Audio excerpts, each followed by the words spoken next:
श्री कृष्ण लीला।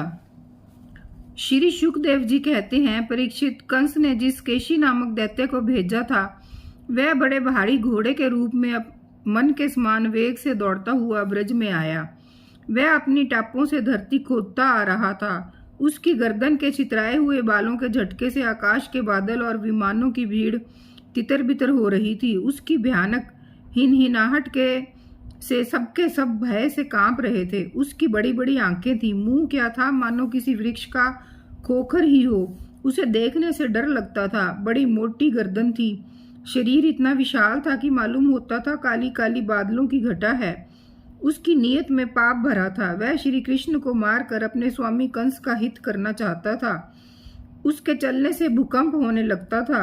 भगवान श्री कृष्ण ने देखा कि उसकी हिनहिनाहट से उनके आश्रित रहने वाले गोकुल भयभीत हो रहे हैं और उसकी पूंछ के बालों से बादल तितर बितर हो रहे हैं तथा वह लड़ने के लिए उन्हीं को ढूंढ भी रहा है। तब वे बढ़कर उसके सामने आ गए और उन्होंने सिंह के समान गरज कर उसे ललकारा। भगवान को सामने आया देख वह और भी चिढ़ गया तथा उनकी ओर इस प्रकार मुंह फैलाकर दौड़ा मानो आकाश को पी जाएगा। परीक्षित, सचमुच केशी का वेग बड़ा प्रचंड था। उस पर विजय पाना तो कठिन था ही, उसे पकड़ लेना भी आसान नहीं था। उसने भगवान के पास पहुंचकर दुलत्ती झाड़ी, परंतु भगवान ने उससे अपने को बचा लिया। भला वह इंद्रियातीत कैसे मार पाता। उन्होंने अपने दोनों हाथों से उसके दोनों पिछले पैर पकड़ लिए और जैसे गरुड़ सांप को पकड़कर झटक देते हैं उसी प्रकार क्रोध से उसे घुमाकर बड़े अपमान के साथ 400 हाथ की दूरी पर फेंक दिया और स्वयं अकड़ कर खड़े हो गए। थोड़ी ही देर के बाद केशी फिर सचेत हो गया और उठ खड़ा हुआ। उसके बाद वह क्रोध से तिलमिलाकर और मुंह फाड़कर बड़े वेग से भगवान की ओर झपटा। उसको दौड़ते देख भगवान मुस्कुराने लगे।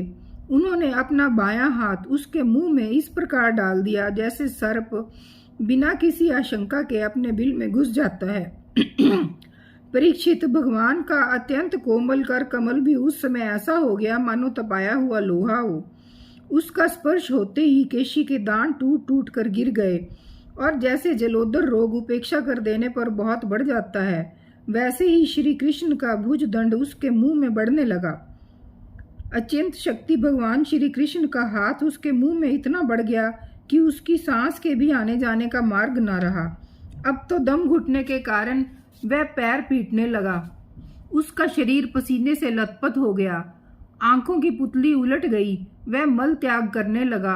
थोड़ी ही देर में उसका शरीर निश्चेष्ट होकर पृथ्वी पर गिर पड़ा तथा उसके प्राण पखेरु उड़ गए।